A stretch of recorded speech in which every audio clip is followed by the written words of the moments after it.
বিসমিল্লাহির রহমানির রহিম। পবিত্র আসরের নামাজ, আসরের সালাত আদায় করে আসলাম ভিডিও বানাইতে। তো আপনারা সবাই কেমন আছেন? আশা করি নিশ্চয়ই ভালো আছেন। তো আমার শেষ পর্যন্ত ভিডিওটা দেখবেন, সেই অনুরোধটাই করতেছি। তো আল্লাহ যেন সবাইকে তৌফিক দেয়। তো আমার ভিডিওটা হচ্ছে এতেকাফ নিয়ে। রমাদান মাস শেষের 10 দিন এতেকাফে বসে এতেকাফের বসার নিয়ে একটা ভিডিও।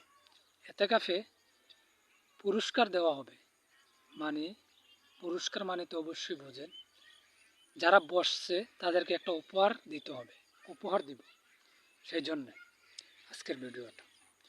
তো আমি ভিডিও বানাইতেছি, আপনারা দেখেন। টুপিটা করলাম। তো ভিডিওটা হচ্ছে যে আমাদের সমাজের